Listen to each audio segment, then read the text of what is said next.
వద్దాం మళ్ళీ 13వ అధ్యాయంలోకి. 13వ అధ్యాయంలోకి వద్దాం.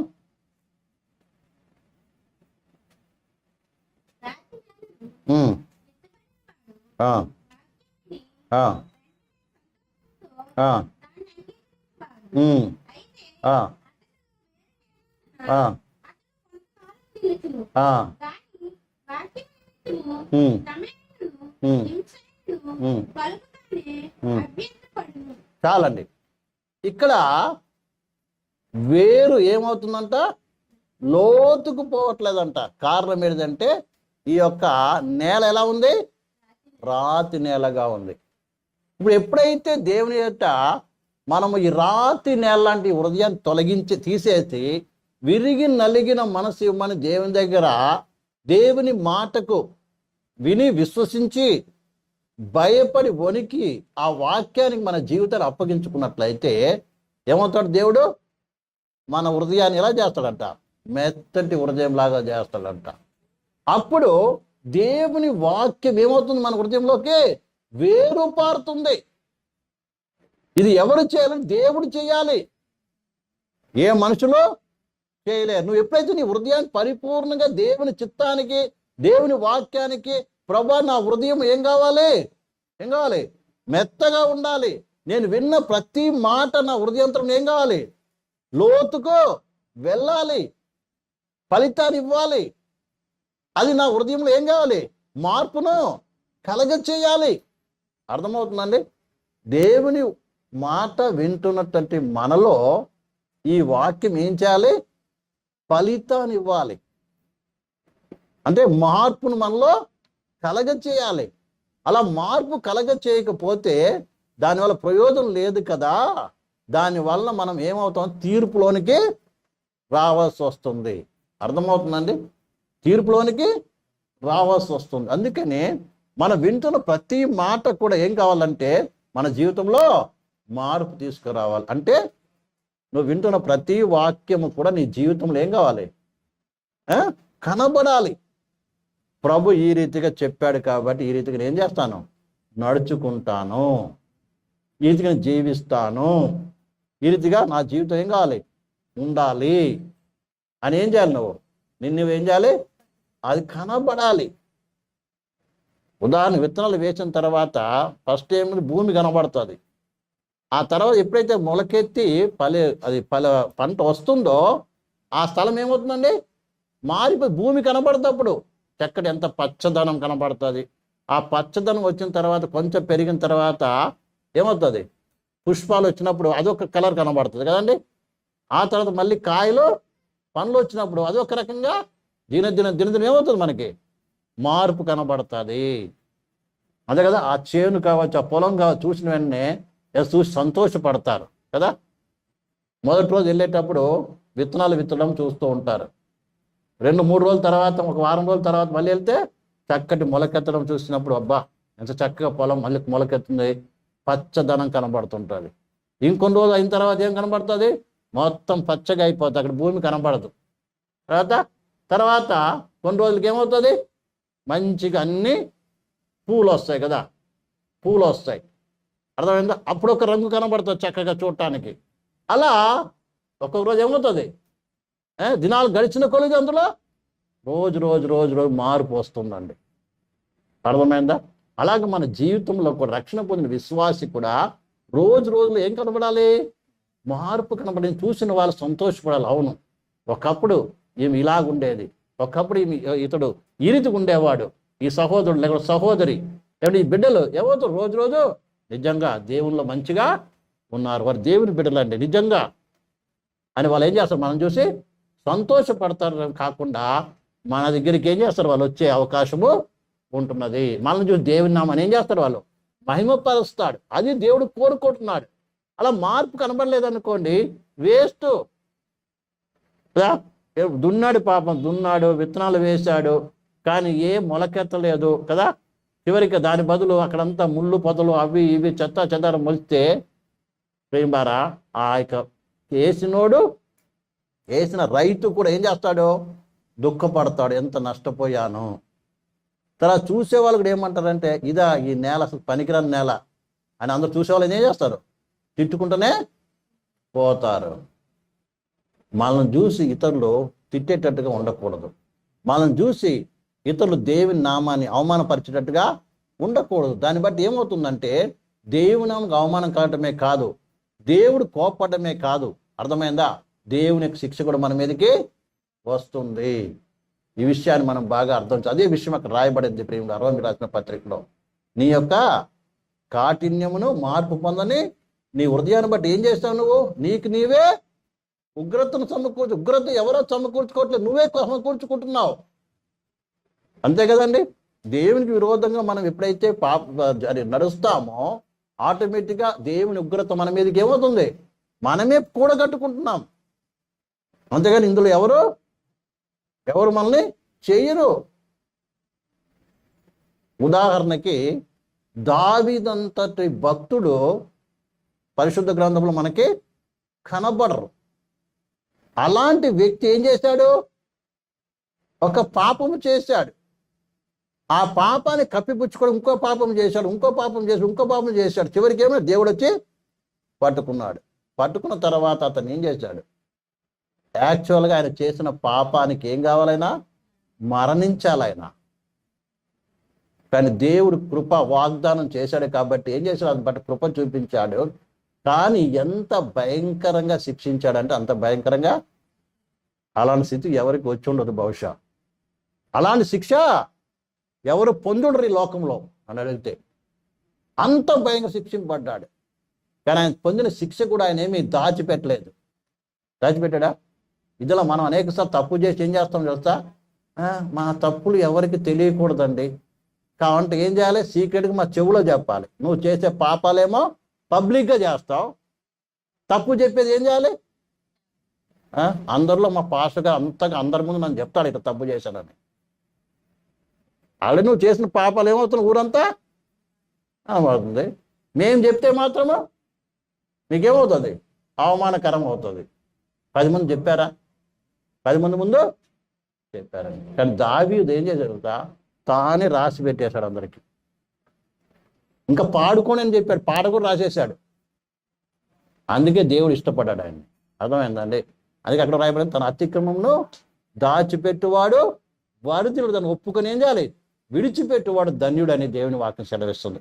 కాబట్టి ప్రియమైన సహోదరి సహోదరులారా, ఇలాంటి రకమైనటువంటి ఏం చేయాలి, మన జీవితంలో మారుమనసు అనేది అవసరము, పశ్చాత్తాపం అనేది ఎంతో అవసరము.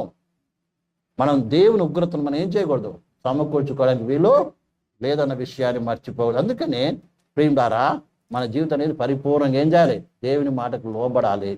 దేవుని ఉగ్రత పాత్రలు మనం ఉండకూడదు. దినదినము మనలో ఏం కావాలి, మార్పు అనేది కనబడిన అవసరం ఎంతో ఉంది. అది ఎప్పుడు ఉంటుందంటే దేవుని వాక్యానికి లోబడినప్పుడు, దేవుని వాక్యానికి భయపడినప్పుడు, దేవుని వాక్యానికి మాత్రమే నీ హృదయంలో ఏమిచ్చినట్టు తోటు ఇచ్చినప్పుడే ఆ కార్యమైన నీలో జరుగుతుందని దేవుని వాక్యం సెలవిస్తుంది. కాబట్టి అందుకే దేవుని వాక్యంలో కొలసి రాసిన పత్రిక అధ్యాయము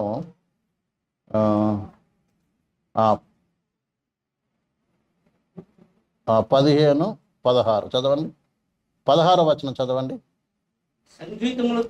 సంగీతములతోను కీర్తనతోను ఆత్మ సంబంధమైన పద్యములతోను ఒకనికి ఒకడు బోధించుచు బుద్ధి చెప్పుచు కృపా సహితముగా మీ హృదయములలో దేవుని గూర్చి గానము చేయుచు సమస్త విధములైన జ్ఞానముతో క్రీస్తు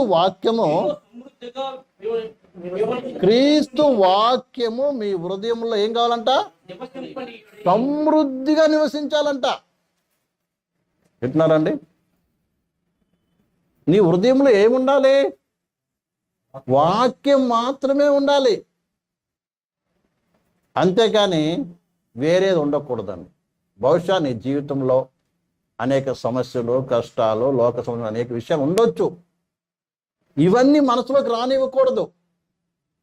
అర్థమైందండి? ఎందుకు? ఇవన్నీ చూసుకునే వ్యక్తి ఒక ఆయన నీకు ఉన్నాడు, నీ తండ్రి ఉన్నాడు, నీ దేవుడు ఉన్నాడు. దేవుడేమో నేను నీకు తోడుగా ఉన్నాను అన్నాడు, భయపడొద్దు అన్నాడు, నేను నిన్ను నడిపిస్తా అన్నాడు, లేదా నువ్వు నా సొత్తు అన్నాడు, నేను అరిచేతిలో నేను ఏం చేస్తాను చెక్కుకున్నాను అన్నాడు. కాబట్టి నువ్వేం చేయాలి? నీ పరిస్థితి ఎలా ఏముందో, నీకు ఏ అవసరం ఉందో, ఏ కష్టం ఉందో, ఏ బాధ ఉందో, ఇంకా ఈ ఇంటి సమస్య కావచ్చు, ఇంక ఏ సమస్యను ఉండొచ్చు, అవన్నీ ఎవరికి తెలుసు అంట? నీ దేవునికి తెలుసు. హల్లెలూయా. ఆయనకు తెలుసు అండి.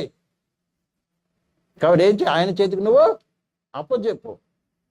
నీ పని మాత్రం ఏంటిది? దేవుని వాక్యముతో నీ హృదయాన్ని ఏం చేయాలి? నింపుకోవాలి. అందుకని విశ్వాసైన వారు ఎప్పుడు అంట దేవుని గురించి ఏం చేయాలంట?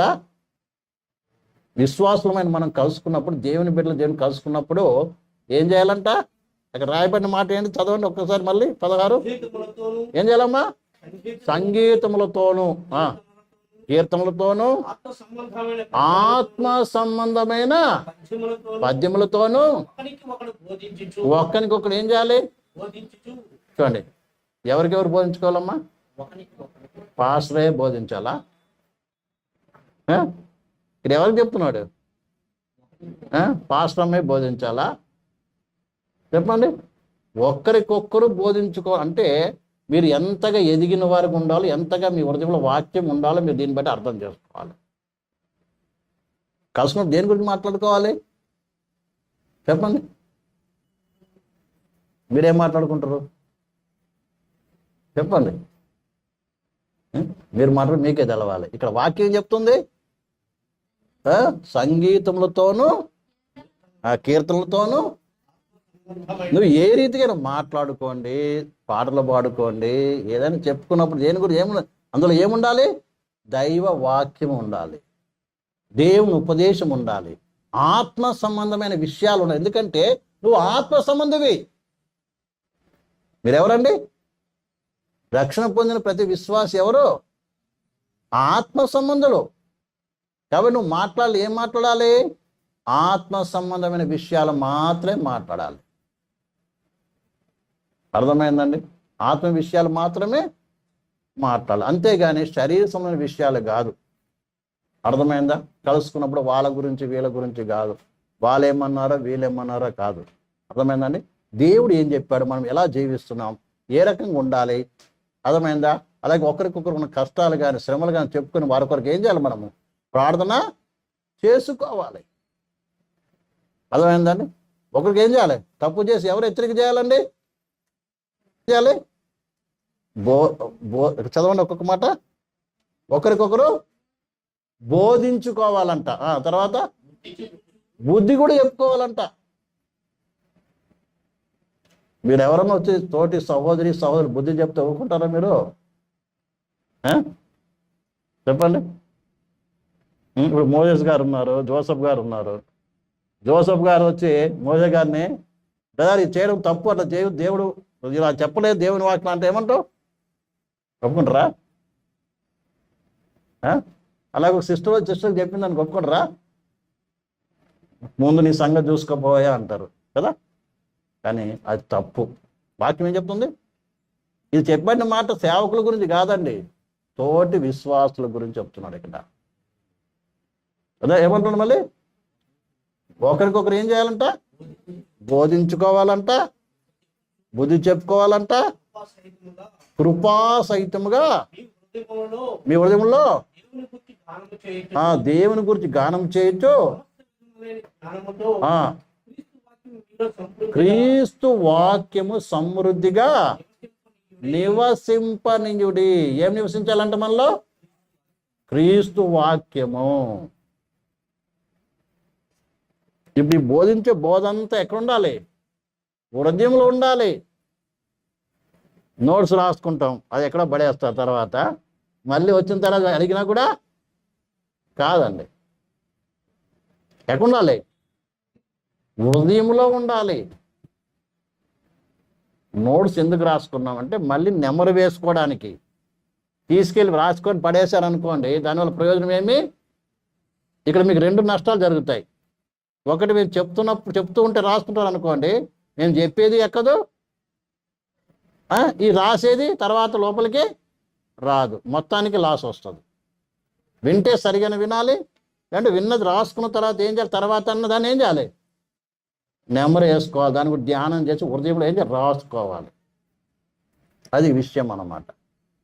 కాబట్టి ఇది బాగా అర్థం చేసుకోండి. హృదయంలో రాయబడాలి, నింపబడిన వాడుగా ఉండాలి. అప్పుడు ఆ వాక్యం ఏం చేస్తాను నీవు, రేపు నీకేంది బలవంతుని చేస్తుంది. రేపు నీకు శోధన శ్రమలు ఎదురైనప్పుడు ఏం చేస్తుంది, దాని ద్వారా వాక్యం ఏం చేస్తుంది, నిలబెడుతుంది. అర్థమవుతుందా? మనల్ని నిలబెట్టేది ఏంటిది, దేవుని వాక్యము. అర్థమైందండి? ఇప్పుడు మనందరం ఉన్నాం, చాలామంది ఉన్నారు కదా. అయితే విశ్వాస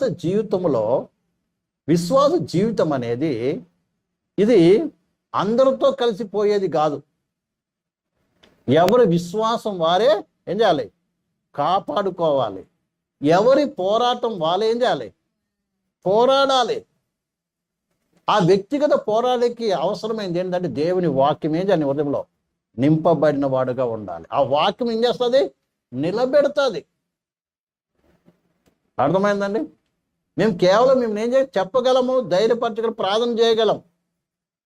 నిలబడేది ఎవరు, ఎవరికి వారు నిలబడాలి. అప్పుడు మీ పక్షాన ఎవరు ఉంటారు, దేవుడు ఉంటాడు. కొన్ని దేవుడే మనల్ని ఏం చేస్తాడు, ఒంటరి వారిని చేస్తాడు. కారణం ఏం తెలుసా, మనం దేవుడి ప్రసన్నతను ఏం చేయాలి, వ్యక్తిగతంగా మనం ఏం చేయాలి, అనుభవించాలని. అర్థమవుతుందండి? పరిశుద్ధ గ్రంథంలో ఎక్కడ కూడా గుంపులుగా నిలబడి దేవుని కొరకు ఉన్నట్టుగా ఎక్కడ మనకు కనబడదండి. అర్థమైందా? మన ఆది కాలం నుంచి తీసుకుంటే కదా, ఏబేలు ఒక్కడే, ఎవరున్నారా? తర్వాత అబ్రాహం ఒక్కడే, ఏసేపు ఒక్కడే, శబ్దకు మేషకు అబ్దెనగోలు, తర్వాత దావీదు, ఎంతోమంది భక్తులు చూస్తాం, ఒక్కొక్కరు అండి. ఇంకా దేశంలో ఒక్కడు, ప్రపంచంలో ఒక్కరే నిలబడ్డారు, అంతే కదా. కానీ వారి ద్వారా ఏం చేశాడు, ప్రపంచం వారికి లోబడేటట్టుగా దేవుడు చేశాడు. కాబట్టి వ్యక్తిగతంగా మనం ఏం చేయాలి, ప్రతి విశ్వాసి కూడా దేవుని వాక్యానికి ఏం చేయాలి, విధేయతై దేవుని వాక్యం మనం లేదా సమృద్ధిగా నివసించాలి. అప్పుడు మాత్రమే ఈ వాక్యం నివసించడమే కాకుండా ఈ వాక్యం ఏం కావాలి తెలుసా, వేరు పారాలి. ఈ వాక్యం ఏం చేయాలమ్మా, వేరు పారడం అంటే అర్థం ఏంటి తెలుసా, దాని మీద పరిపూర్ణంగా ఆధారపడటం నేర్చుకోవాలి. వాక్యం మనం హృదయం ఉండటమే కాదు, ఆ వాక్యం మీద ఏం చేయాలి తెలుసా, సంపూర్ణంగా ఏం చేయాలండి, ఆధారపడాలి. ఏ పరిస్థితి వచ్చినప్పటికీ ఆ వాక్యం ఆధారపడడం నేర్చుకోవాలి. అప్పుడు ఆ పరిస్థితి నుంచి ఏం చేయగలవు, నువ్వు ఏం చేయగలవు, పరిస్థితికి నువ్వు భయపడవు, పరిస్థితి నుంచి ఏం చేస్తావు, పడిపోవు, పరిస్థితిని ఏం చేస్తావు, నువ్వు జయించగలవు. అందుకే దేవుని వాక్యం చక్కగా ఒక మాట రాయబడి ఉంది. ప్రియమైన బిల్లారా, కీర్తన గ్రంథం 1:3 చదవండి ఒకసారి. కీర్తన గ్రంథం 1వ అధ్యాయం 3వ వచనం చదవండి.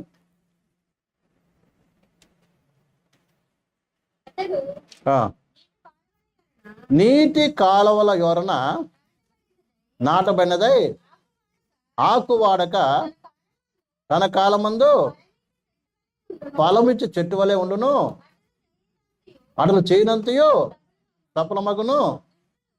చాలండి. ఇక్కడ ఒక చెట్టును గురించి రాయబడుతుంది. చెట్టు ఎలా ఉందంట,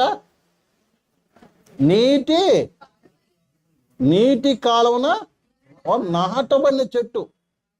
ఏంటి నీటి కాలువ, నీటి కాలువ ఏంటిదమ్మా, అక్కడ ముందే చెప్పింది కదా 2వ వచనంలో ఏముందండి, యెహోవా ధర్మశాస్త్రమందు. అంటే ఈయన ఆనందం అంతా ఏమై ఉండాలంట, ఒక వ్యక్తి నాటబడిన నీటి కాలువల ఓరన నాటబడిన చెట్టులాగా ఉండాలంటే ఆ వ్యక్తి యొక్క జీవితం ఎలా ఉండాలి, కేవలము దేవుని ధర్మశాస్త్రం అందు మాత్రం ఏం చేశాలి, ఆనందించే వ్యక్తిగా ఉండాలి. హల్లెలూయా. నా మాట అర్థమవుతుంది మీకు అందరికీ? ఆ వ్యక్తి జీవితంలో ఆనందం ఏదైనా ఉందంటే ఏంటిది, దేవుని వాక్యమే. ఏంటిది, నా దేవుడు ఇలా చెప్పాడు, నా దేవుడు ఇది బోధించాడు, ఇది నేర్చుకున్నాను, ఇది దేవుడు ఇంటికి నాతో మాట్లాడాడు, ఇంకా దేవుడు నా గురించి ఏం చెప్పాడు ఈ వాక్యంలో అని నిత్యము ఆ వాక్యాన్ని ఏం చేయాలి, చదువుతూ ధ్యానిస్తూ. అలాగే ఈ వాక్యమే నా జీవితానికే మూలము, నన్ను జీవింపజేసేది ఈ వాక్యము. అందుకే దేవుని వాక్యం చెప్తుంది మనం జీవింపజేసేది ఏంటంట, వాక్యం అంట. మనిషి రొట్టె వలన మాత్రం కాదు కానీ దేవుని నోటి నుంచి వచ్చే ప్రతి మాట వలన ఏం చేస్తాడు, మనిషి జీవిస్తాడని ఎవరు విశ్వసించే ప్రేమదార ఉంటారో వాళ్ళు ఏం చేస్తారు, దివారాత్రి దేవుని వాక్యాన్ని ఏం చేస్తారు, చదవటమే కాకుండా ధ్యానిస్తారు. చదవడం వేరు, ధ్యానించడం వేరు. అర్థమైందా? ఇప్పుడు ఉదయకాలం చదివాము, నిజంగా వాక్యం మనసులో పెట్టుకుని ఏం చేస్తావు, నువ్వు ఇంటికాడ పని చేస్తున్నా ఆ మాట నీ హృదయంలో ఏం చేస్తుంది, దాని గురించి ఆ మాటలే నేనేం చేస్తుంది, ధ్యానిస్తూ ఉంటావు. దాని గురించి ఇంకా అనేక విషయాలు నీకు ఏం చేస్తాడు దేవుడు తెలియపరుస్తూ ఉన్నప్పుడు నీకు నీవే సంతోషిస్తావు. లోపల ఏం చేస్తుంది, నీకేం సంతోషం, ఆనందం వస్తుంది. ఈ విషయాన్ని మనం బాగా అర్థం చేసుకో. అతని జీవితం ఆ వేరంటే ఎటుపోయిందంట, ఆ యొక్క నీటి కాలువ ఓరకు పోయింది. అంటే వాడి ఆధారం, ఆ చెట్టు యొక్క ఆధారం ఏం తెలుస్తా, ఆ నీటి కాలువ. అటు ఇటు పోలే, దుష్టుల ఆలోచన చొప్పున పోలేదు, పాపుల మార్గం నిలవటానికి పోలేదు ఆయన, ఇంకా అపకాశ స్థలంలోకి వెళ్ళలేదు. ఏ స్థలంలోకి పోతుంది ఆయన వేరు, ఆయన మనసు నీటి కాలువ వల్ల. అలాంటి చెట్టుకి ప్రేమదారా ఎండరాని, అర్థమైందండి, వర్షమే లేకపోని దానికి చింత ఉండనే ఉండదు. లోతు బలంగా ఉంటుంది, ఎంత గాల్చిపోని వచ్చినది ఏమీ కదలదు, ఆకులు వాడిపోదు. ఈ దినం మనకి చిన్న శ్రమ చాలు, చిన్న కష్టం వస్తే ఏమవుతుందండి, అవును, ముఖమంతా వాడిపోతుంది. ముఖం చూడగానే ఎలా ఉంటుందంటే ఏదో ప్రపంచమంతా మునిగిపోయింది అన్నట్టు. కారణం ఏంటిది, నీకు విశ్వాసం ఎక్కడుంది, నీ వేర్లు ఎక్కడున్నాయి, వాక్యం మీద లేదు, దేవుని వాక్యం మీద లేదు, దేవుని మీద లేదు. నీ ఆధారం దేని ఆధారం చేసుకున్నావు, లోక సంబంధమైన వాటి మీద. కొంతమంది వేర్లు డబ్బు మీద ఉంటుంది, కొంతమంది రకరకాల వాటి మీద ఉంటుందండి. అది లేకపోతే వారి జీవితం బతకలేము అన్నట్టు ఉంటుంది. అందుకే వారు అనుకున్న దానికి నష్టం కలిగినప్పుడు, లేకపోతే దొరకపోయినప్పుడు ఏమవుతుంది, ఏమవుతుందమ్మా, దుఃఖం వచ్చేస్తుంది. లేకుంటే ఇక దేవుడు ఏమి చేశాడన్న కాడికి కూడా వచ్చేస్తూ ఉంటారు. ప్రియమైన పిల్లారా, కాబట్టి మనలో ఈ వాక్యం నివసించడమే కాకుండా ఈ వాక్యం మీద ఏం చేయాలి, మనము ఆధారపడాలి. అంటే అందులో వేరు పారాలి.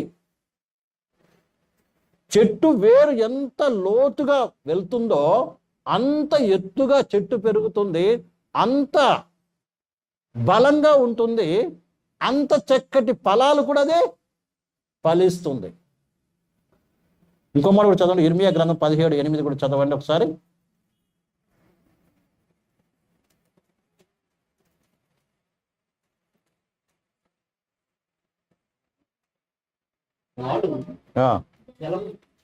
చదవండి, ఎవరిని ఒకరు చదవండి.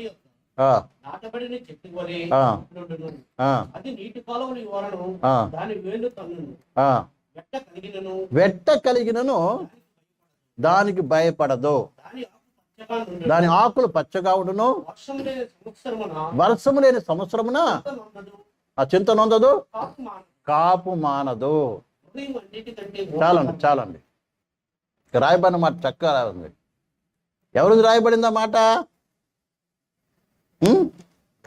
కొంత ముందు వచ్చిన చదవండి. ఎవరంట, ఎవరి గురించి రాయబడింది ఈ మాట? యెహోవా నమ్ముకున్నవాడు ధన్యుడు. యెహోవా వానికి ఆశ్రయముగా ఉండును. వీరి నమ్మకం ఎవరి మీద అండి? యెహోవా మీద. ఎవరైతే దేవుని మీద నమ్మకం పెట్టుకుంటారు అంటే అర్థమైనది, నా జీవితానికి దేవుడు ఉన్నాడు, ఆయన చూసుకుంటాడు. అని ఎవరైతే ఆయన మీద నమ్మకం పెడతారో వారికి ఏమైంటాడంట, ఆయన ఆశ్రయముగా ఉంటాడంట. నువ్వు ఆయన మీద నమ్మి ఆధారపడితేనే ఎవరు ఆయన తోడుగా ఉంటాడు. అంతేగాని దేవుని మీద నమ్ముకోవాలి కానండి, మనం చేసే ప్రయత్నం కూడా మనము చెయ్యాలి. మనం పడే చింత కూడా పడాలి, మనం పడే ప్రయాస కూడా పడాలి. దేవుడు ప్రయాసపడినప్పుడు పడితే తప్పు లేదు, కానీ మన నమ్మకం ఏంటిదండి, సగం దేవుని మీద ఉంటుంది, సగం మన సొంత ఆలోచన మీద సొంత ప్రయత్నాల మీద ఉంటుంది. అంటే దేవుడు ఏం చేస్తాడు, నువ్వు చేస్తానని వెళ్ళినప్పుడు దేవుడు నీకు అడ్డు వాడు చూస్తుంటాడు. సరే నువ్వు చేస్తున్నావు చేసుకో, నేను నీకు ఎప్పుడు నీ స్వతంత్రానికి దేవుడు ఎప్పుడు అడ్డు రాడు. ఎందుకంటే దేవుడు మానవ సృజించినప్పుడే ఏం చేశాడు, స్వచిత్తం అనేది దేవుడు ఇచ్చాడు. నీ పర్మిషన్ లేకుండా, నీ అనుమతి లేకుండా ఆయన ఏమీ కూడా చేయడండి. ఒకవేళ మన అనుమతి లేకుండా చేసేటైతే మనం ఒక మిషన్ లాగా అయిపోతాం, ఇక మనకు స్వతంత్రం అనేది ఉండదు. ఇక దేవుడు అన్ని చేస్తున్నప్పుడు మనం ఎందుకు, మనకి ఈ విల్ అనేది ఎందుకు ఇచ్చాడు? కాబట్టి దేవుడు ఎప్పుడు మన స్వతంత్రంలో అడుగు పెట్టడు. అందుకని దేవునికి ఏం చేయాలి మనము, ప్రభా నీవు నన్ను నడిపించు, అదే నా ఇష్టము కాదు, నీ ఇష్టము నేను నిన్ను నమ్ముకున్నాను, నువ్వు నన్ను నడిపించాలి ప్రభా అని ఏం చేయాలి మనము, పరిపూర్ణంగా దేవునికి ఏం చేయాలి, అప్పగించుకోవాలి. అప్పుడు దేవుడు నడిపిస్తాడు. అర్థమైందండి? అప్పుడు దేవుడు నడిపిస్తాడు. ఆయన నమ్ముకొని ఏం చేయాలి, నువ్వు ఆయన నడిపిస్తాడని మౌనంగా ఉండాలి. దేవుడు ఏం చేస్తాడు అప్పుడు, ఆయన తోడుకుని ఏం చేస్తాడు, నడిపిస్తాడు. ఈ విషయాన్ని మనం బాగా అర్థం చేసుకోవాలి. అందుకంటాడు యెహోవాను నమ్ముకున్నవాడు ధన్యుడు. యెహోవానికి ఏమవుతాడు, ఆశ్రయం ఉంటాడు. నువ్వు ఆయన నమ్ముకున్నావు కాబట్టి ఆయన ఏం నీకు తోడుకుండి నడిపిస్తాడు.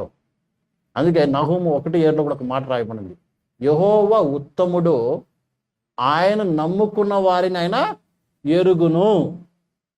మరి అర్థమవుతుంది మీకు అందరికీ? నహూము 1:7 ఏమవుతుంది తెలుసా?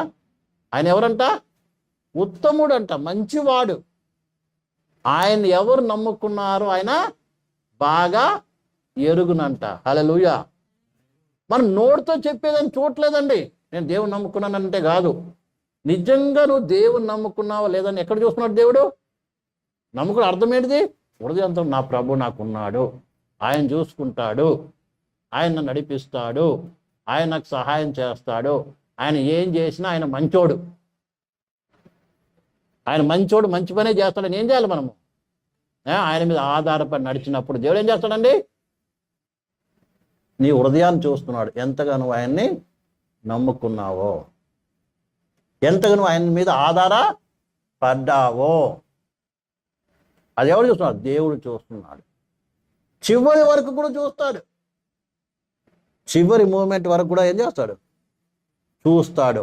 ఏమని, నిజంగా చివరి వరకు నా మీద నమ్మకము కలిగి ఉంటాడా లేదా? అబ్రాహామును చూస్తా ఉన్నాడు, ఏమని చూస్తున్నాడు, నిజంగా కుమారుని ఏం చేస్తాడు, ఎప్పటి వరకు, కత్తి తీసి ఆ కుమారుని మీద వేసే వరకు కూడా ఆయన చూస్తూ ఉన్నాడు. అంటే నిజంగా ఈయన ఏం చేసి నన్ను నమ్ముకున్నాడా, లేదంటే ఆ టైం కన్నా ఆయన నా మీద ఏమొస్తుంది, అవిశ్వాసము. ఏమని, ఆ వేసేటప్పుడైనా సరే, అడే వీడు చచ్చిపోతే మనకు మరలా ఎప్పుడు సంతానం ఎట్లా వస్తుంది, లేక లేక ఇప్పుడే పుట్టడు అనుకున్నవాడు పుట్టాడు కదా, ఇక మాకు ఎవరు సంతాన భాగ్యము ఉండదు అనుకున్న సమయంలో, మేము నవ్వుకున్న సమయంలో ఏం చేశాడు, ఈ కుమారుడు పుట్టాడు. మరి ఇప్పుడు ఇతను చంపేస్తే నాకు వారసు ఎవడు అన్నటువంటి అనుమానం అతనికి రాలేదంట. ఆయన ఏం విశ్వాసం ఉంది తెలుసా, ఈ కుమారుని చంపేసినా సరే, ఈ కుమారుని ఏం బూడిదే దహన బలిగా అర్పణ ఇచ్చేసి ఈ కుమారుడు బూడిద అయిపోయినా సరే, నేను నమ్ముకున్న దేవుడు ఎంత గొప్పవాడంటే ఆ మృతిలో నుంచి కూడా ఏం చేయగలడు, తిరిగి లేపగల శక్తిమంతుడు అని అంట నమ్మాడంట. హల్లెలూయా, హల్లెలూయా. ప్రియవారు ఏమని నమ్మాడు? ఈ వ్యక్తి బూడిదైపోయిన నా కొడుకు తిరిగి ఆ బూడిద నుంచి ఏం చేయగలడు? మళ్ళీ కుమారుని ఇవ్వగలడు. అది నమ్మాడంట. అది ఎవరు చూస్తున్నారండి? లోపల అబ్రాహాము లోపట ఉన్నది చూస్తున్నాడు, క్రియారూపంలో కూడా 2 రకాలుగా అయినా చూశాడండి. 3 రోజుల ముందు చెప్పాడు ఆ మాట, చిత్తం ప్రభానని. 3 రోజుల తర్వాత కూడా అదే మాట మీద ఏం చేశాడు? పని జరిగించాడు. అర్థమైందండి? మనం ఈరోజు దేవుని దగ్గర ఒప్పందం చేసుకుంటాము, 2 రోజుల తర్వాత ఏమవుతాం? ఆ ఒప్పందం మారిపోద్ది. అంతేనా? ఈరోజు సమర్పణ చేసుకుంటాము, రేపు 5 రోజుల తర్వాత ఏమవుతుంది? మారిపోద్ది. మళ్ళీ ఏమంటాం? ప్రభు అబ్రాహామును ఆశ్రయించు, ఎదుగు నన్ను ఆశ్రయించు ప్రభు అంటాం. కాదు ప్రియమైన బిడ్డ. అందుకే మన ముందు అలాంటి భక్తులనే దేవుడు పెట్టాడు. ఎందుకు? వాళ్ళని చూసి వాళ్ళ రీతికి ఏం చేయాలి? నడిస్తేనే ఆ యొక్క అనుభూతిని నువ్వు కూడా అనుభవిస్తావు. ఇది నాకు కాదండి అని పక్కన పెట్టేసేసి లోకాన్ని చూసుకుంటూ, వాళ్ళని చూస్తూ, వీళ్ళని చూస్తూ, పరిస్థితులను చూస్తూ నడిస్తే దేవుడు యొక్క మహిమను ఏం చేయలేవు, నువ్వు చూడలేవు. దైవిక ఆశీర్వాదం నువ్వు అనుభవించలేవు. ఏం చేయవు? నీ జీవితం ఏమాత్రము ఫలభరితముగా ఉండదండి. ఫలభరితం ఉండాలంటే నీ వేర్లు ఏం కావాలి? లోతుకు పోవాలి. అది కూడా ఎటు పోవాలి? నీటి కాలువల, అంటే దేవుని వాక్యం మీద నువ్వు ఆధారం చేసుకొని జీవించాలి. నువ్వు వేసే ప్రతి అడుగు కూడా ఏం చేయాలంటే, ప్రభు ఇలా చెప్పాడు, ప్రభు వాక్యం ఇలా చెప్పబడుతుంది, ఈ దినం నాకు ఈ ఉపదేశం దేవుడు ఇచ్చాడు, ఈ ఆదివారం నేను సన్నిధికి వెళ్ళాను, దేవుడు నాతో ఈ విషయము మాట్లాడే, నేను ఈ రీతికి జీవించాలి అని ఏం చేయాలి? నువ్వు నీ అనుభవంలోకి తీసుకొని వచ్చుకోవాలి. ఇప్పుడు వచ్చావు, 2-3 రోజులు వింటున్నాం. ఇది జీవితంలో అనుభవంలోకి నువ్వు తెచ్చుకున్నట్లయితే ఇది మర్చిపోవండి. అర్థమవుతుందండి? ఎందుకు మర్చిపోతాం? వింటాము, ఏదో కాలక్షేపంలాగా మళ్ళీ వదిలేస్తే దానివల్ల నీకు ఏమైనా ప్రయోజనం ఉంటుందా? ప్రయోజనం ఉండదు. కాబట్టి ఎవరైతే వాక్యం మీద ఆధారపడి జీవిస్తున్నారో, ఎవరైతే ప్రభు ఇలా చెప్పాడు అని ప్రభు మాట మీద నువ్వు నమ్మిక ఉంచి ఆధారపడతావో, నీకు ఎలాంటి పరిస్థితి వచ్చినా ఏం చేయవంట? భయపడవు. వెట్ట కలిగినను ఏం చేయదంట? వెట్ట అంటే ఎండ వచ్చినా నీకేముండదు, భయం ఉండదు. వర్షం పడకపోయినా నీకు భయం ఉండదు. అర్థమైందా? ఎందుకంటే నీ ఆధారం ఏంటిది? దేవుని వాక్యము. హల్లెలూయా, హల్లెలూయా. అందుకే వాక్యం చెప్తుంది ఏంటంటే, నీతిమంతుడు విశ్వాస మూలముగా జీవిస్తాడు. విశ్వాసం ఏంటిదండి? ఉంటే నమ్మేది కాదు. ఉదాహరణకి డబ్బా నిండా రైస్ ఉంటే, బియ్యం ఉందనుకోండి, అప్పుడు దేవుడు ఇస్తాడు అనడం కాదు.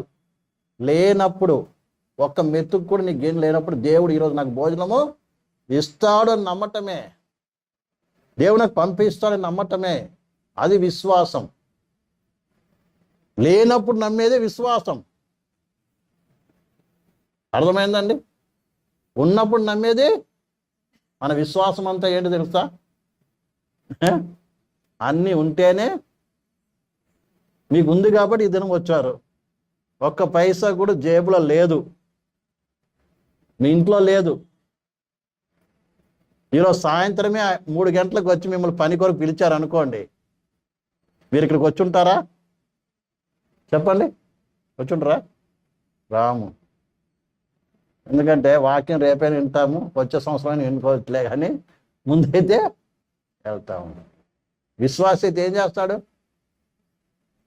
ఈరోజు దేవుడు నాతో ఏం మాట్లాడతాడు, నా పట్ల ఆయన ప్రణాళిక ఏంటిదో నేను వెళ్ళి ఈ దినం ఏం దేవుని దగ్గర తెలుసుకోవాలి.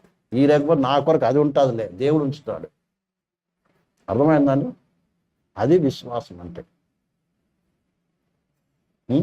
ఎందుకంటే పరిశుద్ధ గ్రంథం చదివినప్పుడు ఒక్కొక్కరి విశ్వాసం ఎలా జీవించాలి, ప్రభు మాట మీద నమ్మిక ఉంచాలి. నేను చాలాసార్లు చెప్పాను అనుకుంటా ప్రేమ ద్వారా. అబ్రహాం ఎప్పుడు నమ్మారు సారా? శారాతో దేవుడు అన్నప్పుడు అమ్మ వచ్చే సంవత్సరంలో నీ కవిగిట ఒక కుమారుడు ఉంటాడు అని చెప్పాడు. చెప్పిన ఆమె ఏం చేసింది తెలుసా? నవ్వింది. ఎందుకు? నేను ముసల్దాన్ని అయిపోయాను, నాకు బలమే పోయింది, ఇక నాకెక్కడ దొరుకుతుంది అనుకో. అంటే ఆమెలో నమ్మకం లేకపోయింది. అర్థమైందా? బలమే ఆమెలో లేదు. అలాంటి సమయంలో తిరిగి కాదు, దేవుని మాట ఎప్పుడేం కాదు, నిరర్ధకం కాదు.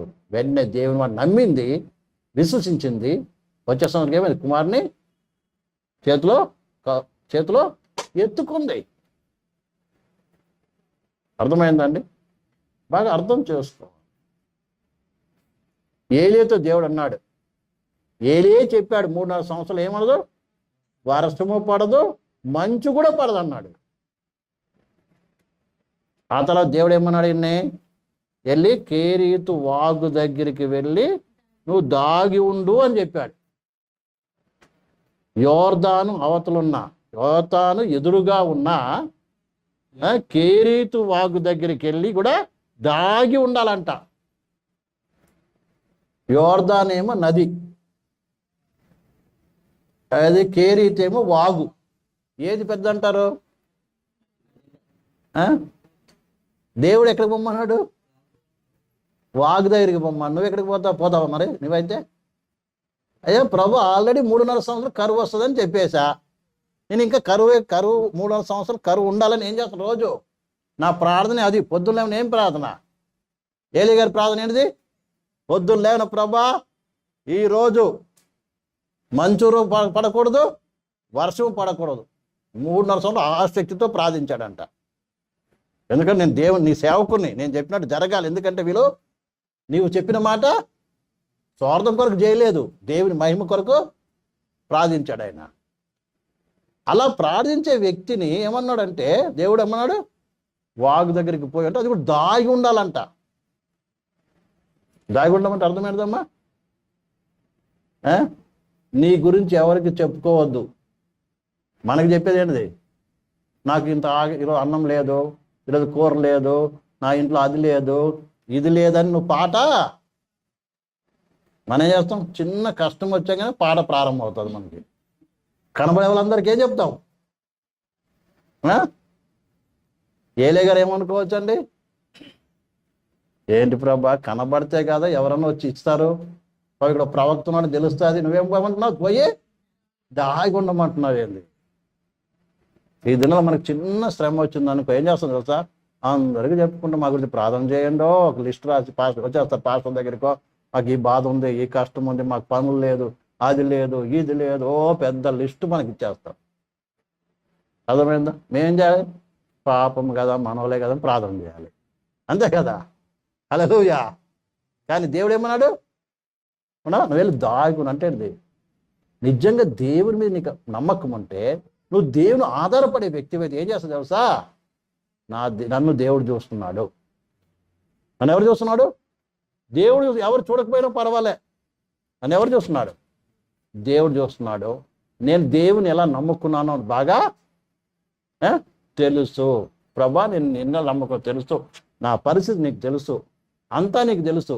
నువ్వు నన్ను చూసుకుంటావు. ఏం చేస్తావు? నువ్వు ప్రభువు వైపు చూసి దేవుని దగ్గర ఏం చేస్తావు? దేవుని చేతికి అప్పగిస్తూ దేవుని స్తుతించి ఆరాధించడం ప్రారంభిస్తావు. హల్లెలూయా, హల్లెలూయా. దేవుడు అమ్మంటాడు తెలుసా? కాకోలము ద్వారా నీకు పంపిస్తాను. కాకి ద్వారా కాదు, కాకుల ద్వారా. అర్థమైందండి? ఎవరి ద్వారా అండి? ఏంటి తేడా కాకులకి కాకి?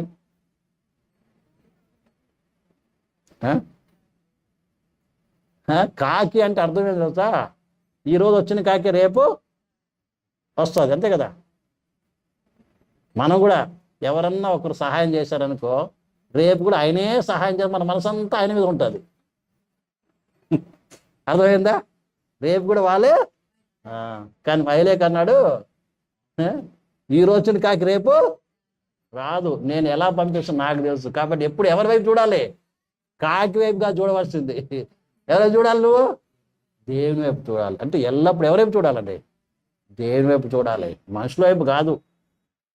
సరే, మనుషులు మనకు సహాయం చేస్తారు, వాళ్ళకి వందనాలు చెప్పడం, వారికి ప్రార్థించడం మంచిదే.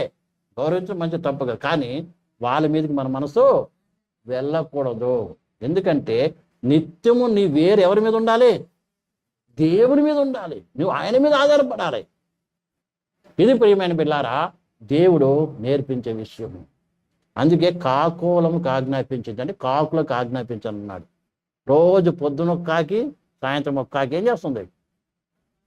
అతనికి రొట్టె మాంసం తీసుకొచ్చి ఏం చేసింది?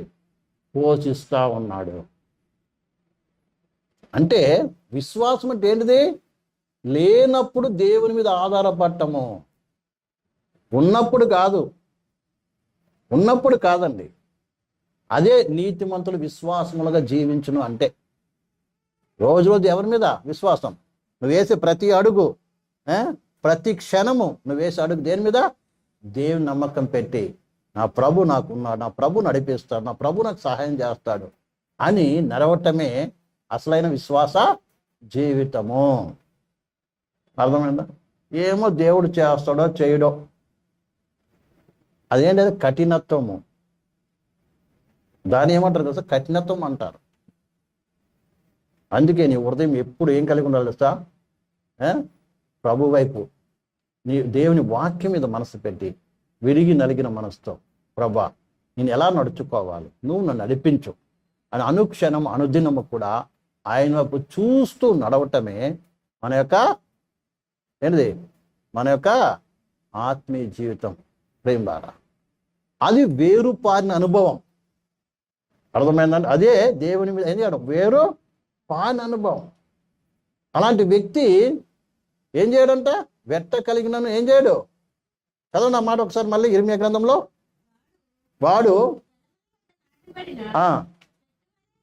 చెట్టు వలె ఉండును, వెట్ట కలిగిన ఏముండదంట? భయపడదంట.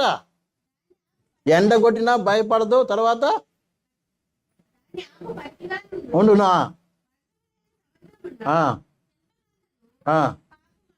కాపు మా చింత నొందదంట, కాపు మానదంట. ఎల్లప్పుడు ఒకే రీతిగా ఉంటాడు.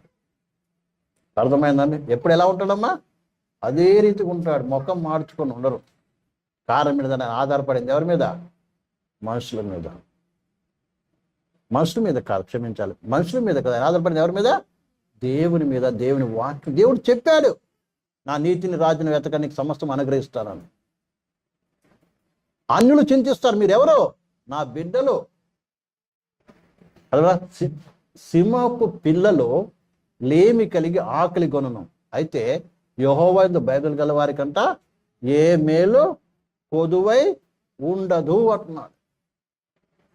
అడవిలో సింహపిల్ల ఆకలితో చచ్చిపోతాయి, కానీ దేవుని బిడ్డలు మాత్రం ఎప్పుడు కూడా, నువ్వు అడవిలో ఉన్న అడవిలో సహాయం దేవుడు పంపిస్తాడు. అందుకని ఒంటరిగా ఉన్నాను, నాకు ఎవరు లేరు, అది లేదు ఇది లేదు ఏం చేయకూడదు. మనం బాధపడకూడదు. నువ్వు దేవుని మీద నమ్మకం పెట్టి నిలబడితే, అర్థమైందండి, దేవుని పక్షంగా ఉంటాడు. దానియేలు ఒక్కడు నిలబడ్డాడు కదండి. ప్రేమ ఏమైంది? అంతమంది ఏమైనా చేయగలిగాయన్ని? దేవుడు ఆయన పక్షంలో ఉన్నాడు. సింహాలు నోరులే మూయించేశాడు.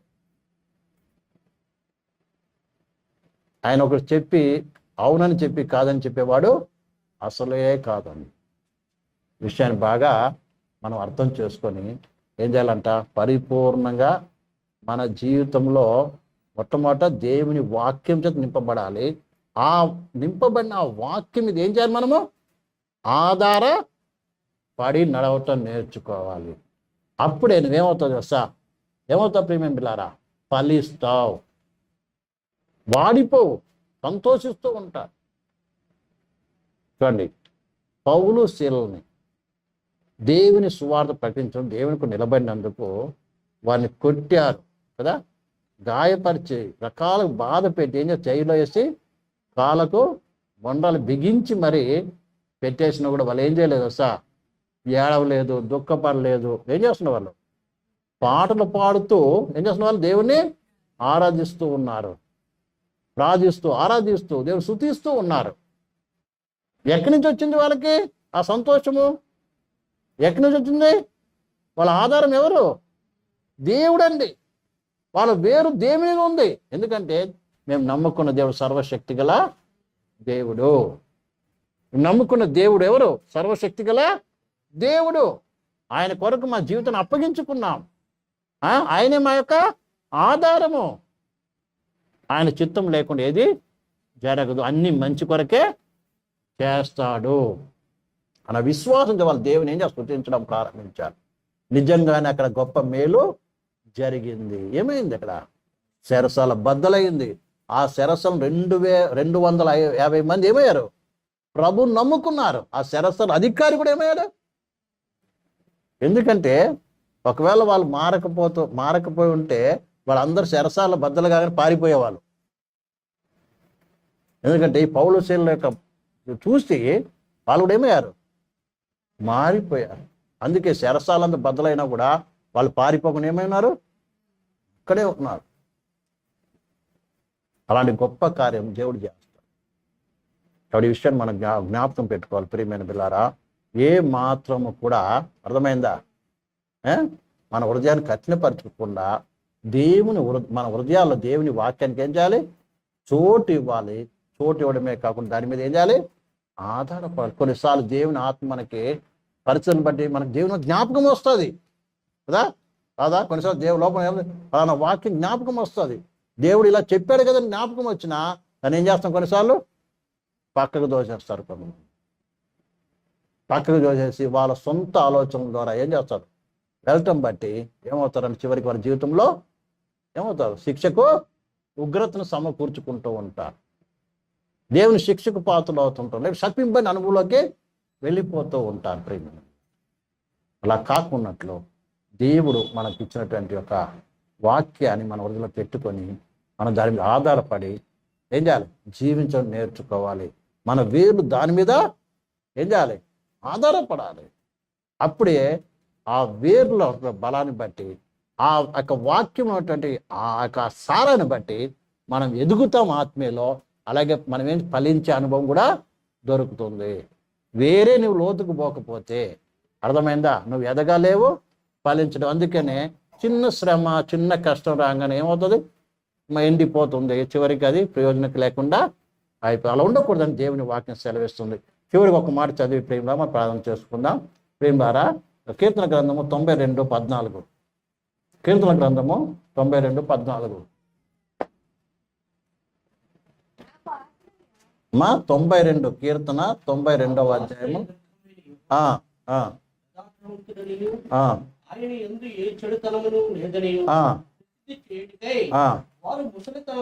వారు ముసలితనమందును ఇంకా చిగురు పెడుతుందరు, తారము కలిగి పచ్చగా నుందురు. చూడండి, వీరు ఎలా ఉంటారంట? వృద్ధాప్యం వచ్చినప్పటికీ సరే ఎలా ఉంటారంట? చిగురు పెడుతూ ఉంటారంట. అర్థమైందండి? ఎలా ఉంటారు? పచ్చగా ఉంటారంట. అందరిలాగా దుఃఖము, బాధ ఉండదు, వేదన ఉండదు, ఎంతో సంతోషముగా ఉంటారు. నేను కొంతమంది దైవజనులను చూశానండి. వాళ్ళు చెప్తున్న మాటలు మేము విన్నాం. అర్థమైందా? ముసలి వారు కానీ వాళ్ళు మాట్లాడేటప్పుడు ఎంత సంతోషంగా, వాళ్ళ నోటి గుండా వచ్చే మాట మనం చూస్తే ఇంకొంచెం వినాలనిపిస్తుంది. అర్థమైందండి? ఎంత చక్కగా వాళ్ళ అనుభవం నుంచి దేవుని గురించి ఏం చేస్తారు? వాక్యాన్ని వాళ్ళ అనుభవంలో నుంచి వాళ్ళు ప్రకటిస్తూ ఉంటే మనకి ఏదో మధురం, ఏదో మనం ఎంతగా తేనె తాగినట్టుగా ఉంటుంది వాళ్ళ మాటలు. అర్థమైందండి? వాళ్ళు ఏ మాత్రం ముసలివాణి అయిపోయాను, అర్థమైందా? ఇదన్నా ముసలివాళ్ళని చూస్తే చాలామంది ఎలా ఉంటారు? ఏదో రకంగా బాధలో ఉంటారు, దుఃఖంతో ఉండడం మనం చూస్తాం. ఏదో రకంగా లేకుంటే అయ్యో ఇక అయిపోయినట్టుగా ఏదో రకంగా ఉంటుంది. కానీ నిజమైన దైవుని బిడ్డలు వృద్ధాప్య మందు కూడా ఎలా ఉంటారంట? చిగురు పెడుతూ ఉంటారంట. అంటే నూతనముగా వాళ్ళ సంతోషం, ఆనందము. దైవులు గంతులేసి చెప్తూ ఉంటారు. ఎవరు మేము ఇంకా యవనస్తులం అంటారు. శరీరం ముసలితనం కనబడినా ఆత్మీయంగా ఏమంటారు? వాళ్ళు యవనస్తులుగా సంతోషం, వాళ్ళ ఆనందం, అంత బలం, అంత శక్తి వారిలో కనబడుతూ ఉంటుంది. ఎక్కడి నుంచి వస్తుంది? దేవుడు మన జీవితంలో ఏ తప్పు చేయలేదు.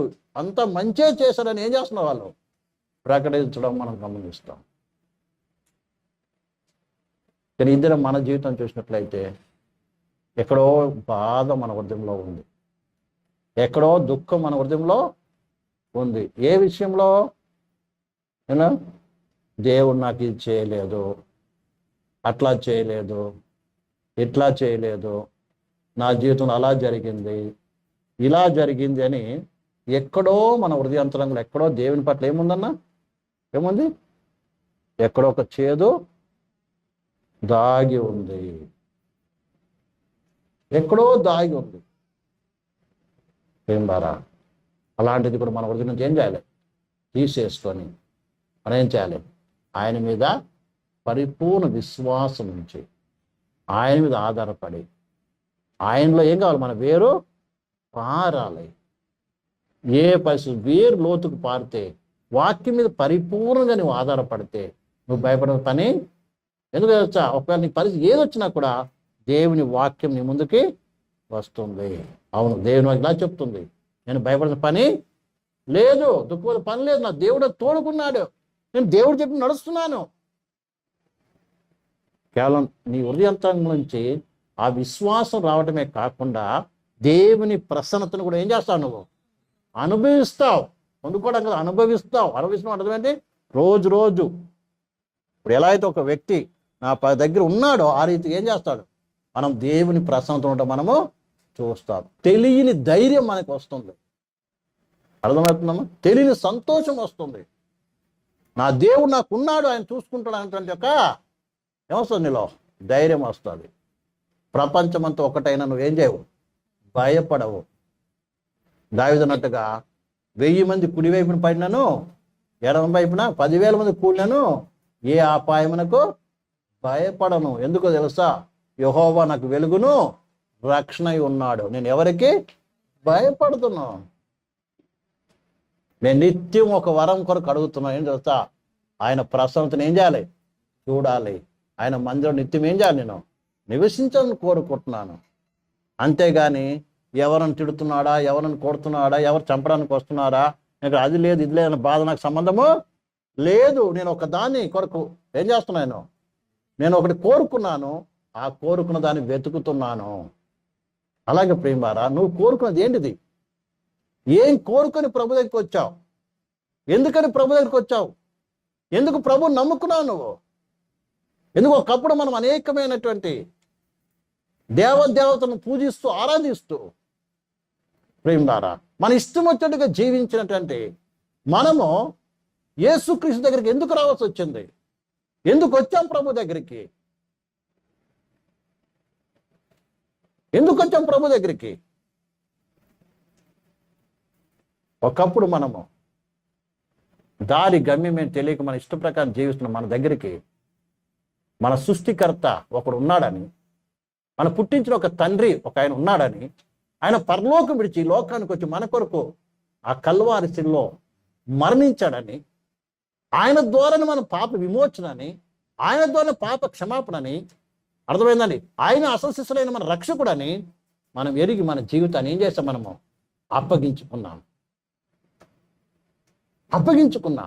ఆయనే మార్గము, పరలోకానికి వెళ్ళే దారి ఆయనే అని ఎరిగాం. ఆయన మూలంగానే మనం జీవిస్తున్నాం. మనమే కాదు, అర్థమైంది, సర్వ మానవాళి, సర్వ సృష్టి ఆయన ద్వారానే ఏం చేస్తుంది? బ్రతుకుతుంది, చలిస్తుంది అని ఎరిగాం. కాబట్టి ఆయన నమ్ముకొని ఈ దినం ఇంతవరకు వచ్చాం. వచ్చిన మనల్ని మనం ఏం చేస్తాడు? ఆయన నమ్ముకుని వచ్చిన మనల్ని ఏం చేయడు? మనం విడిచిపెట్టేవాడు కాదు, అంతం వరకు నడిపిస్తాడు. బైబిల్ చెప్తుంది ఆయన మరణం వరకు మనం ఏం చేస్తాడు? నడిపిస్తాడు. ఒకవేళ ఆ మధ్యలో మనం మరణించే ముందు ఒకవేళ వస్తే మనం ఏం చేద్దాం? మరణం చూడకుండా ఏమవుతాం? మనం అందరము మార్పు చెంది కొనిపోబడతాం. అలాంటి విశ్వాసం కలిగి మనం ఉన్నాం. కాబట్టి ప్రియులారా, మనం దేనికి భయపడి చింతపడకుండా ప్రభు వాక్యాన్ని మన హృదయం నింపుకొని ఈ వ్యర్థమైనవన్నీ తొలగించుకొని వాక్యం మీద ఆధారపడి ఏం చేయాలి? ఈ లోకంలో ఒక పచ్చని చెట్టులాగా, ఫలమునిచ్చే చెట్టులాగా మనందరం ఏం చేయాలి? ఎదగాలని ప్రభు మనందరి నుంచి కోరుకుంటున్నాడు. అటు ఉండటానికి మనందరికీ ప్రభు కృప చూపించాలని ప్రార్థన చేసుకుందాం. దేవుడి వాక్యమును దీవించును గాక. అందరం మోకరిద్దాం, కళ్ళు మూసుకుందాం. అందరం మోకరిద్దాం, కళ్ళు మూసుకుందాం. దేవుని వాక్యం విన్న ప్రియ సహోదరి సహోదరా, ఈ రాత్రికాల సమయంలో ప్రభు వాక్యం ఎద్దకు వచ్చినది. హల్లెలూయా, ప్రైజ్ ది లార్డ్. ప్రభు వాక్యం మీ దగ్గరికి వచ్చినది. ఆ వాక్యం నీ హృదయంలో వేరు పారుతుందా, లేక వాక్యము వేరు పారకుండా, మొలకెత్తకుండా, వేరు పారకుండా నీ హృదయాన్ని కఠినపరచుకొని దేవుని ఉగ్రతను నువ్వు సమకూర్చుకొనిచున్నావా? ఈ రాత్రి కాస్త నిన్ను పరీక్ష చేసుకొని, నిన్ను పరిశీలన చేసుకొని ప్రియ సహోదరి సహోదరుడా, సంపూర్ణంగా దేవుని వాక్యానికి లోబడు. ప్రభు ఇద్దరు నాతో మాట్లాడారని ప్రభు వాక్యానికి నువ్వు భయపడు, వణుకు. నీ జీవితాన్ని ప్రభు వాక్యానికి అప్పచెప్పుకో. ప్రభు వాక్యం చేత నువ్వు నింపబడు. ప్రభు వాక్యం మీద ఆధారపడు. ఆ వాక్యం నిన్ను బ్రతికిస్తుంది. ఆ వాక్యం నిన్ను నడిపిస్తుంది. ఆ వాక్యం నిన్ను స్వస్థపరుస్తుంది. ఆ వాక్యం నీకు మార్గం చూపిస్తూ వెలుగుగా ఉంటుంది. ఆ వాక్యమే నిన్ను పరలోకం తీసుకెళ్తుంది. అందుకే ఆ వాక్యం మీద ఆధారపడు. హల్లెలూయా, హల్లెలూయా, హల్లెలూయా, హల్లెలూయా, హల్లెలూయా, హల్లెలూయా. యేసయ్యా స్తోత్రం. హల్లెలూయా, ప్రైజ్ ది లార్డ్. ఈ రాత్రి కాసం నువ్వు నాతో మాట్లాడినందుకు వందనాలు ప్రభు. హల్లెలూయా. ఈ రాత్రి కాసం నా హృదయంలో సకలమును ప్రభు తొలగించుకొని కేవలం నీ వాక్యం మాత్రమే నాక హృదయంలో సమృద్ధిగా నివసించాల ప్రభు. ఆ వాక్యం నేను ఆధారపడాలి ప్రభు. అయ్యా, నేను నీటి కాలం ఓరబడిన చెట్టులాగా వేరుపారి పైకి ఎదిగి నేను ఫలించాల ప్రభా. నీకు ఫలించాల ప్రభు. నా హృదయంలో ఉన్న కఠినత్వం తీసే ప్రభు. రాత్రి నేలాగా ఉండకూడదు. నాలో వేరు పారాలి. నీ వాక్యమైన వేరు పారాలి. అలాగే ప్రతి విషయమైన నీ వాక్యాన్ని మీద ఆధారపడాలి. అలాగే వేరుపారి వాక్యం ద్వారా నా జీవితంలో గొప్ప మార్పు కలగాలి. వాక్యం యొక్క ఫలము నాలో కనబడాలి. నా జీవితంలో, నా ప్రవర్తన, నా బ్రతుకులో, నా కుటుంబంలో కనబడాలి ప్రభు. కృపా సహాయం నాకు అనుగ్రహించండి తండ్రి, అనుగ్రహించండి. ఇంతకాలం ప్రభు నీ వాక్యానికి చోటు ఇవ్వకుండా అవిశ్వాసనై ప్రభా కఠినపరుచుకొని ఎన్నో దినాల నుంచి, ఎన్నో సంవత్సరాల నుంచి నీ వాక్యం విన్నప్పటికీ అది నా హృదయంలో వేరు పారలేదయ్యా. నా జీవితంలో వేరు పారలేదయ్యా. నేను ఆ వాక్య ప్రకారం నడవలేదయ్యా. ఆ వాక్య ప్రకారం జీవించలేదయ్యా. ఆ వాక్య ప్రకారం ఆ వాక్యం ఆధారపడలేదయ్యా. దయచేసి నన్ను క్షమించు, నన్ను క్షమించు. ఎన్నోసార్లు నీ వాక్యం నా జీవితంలో క్రియ జరిగించకుండా నేను కఠినపరుచుకున్నానయ్యా. నువ్వు క్షమించు అని విరిగి నలిగిన మనసుతో ప్రభు దగ్గర ప్రార్థన చేద్దాం. ఎవడు దీనుడైన మాట విని వణుకుచుండ వారి లక్ష్మించుతున్నానని దేవుని వాక్యం సెలవిచ్చిన రీతిగా ఈ రాత్రికాల సమయంలో దేవుని వాక్యానికి భయపడి దీన మనస్కులమై ప్రభు వాక్యానికి అప్పగించుకున్నాం. హల్లెలూయా.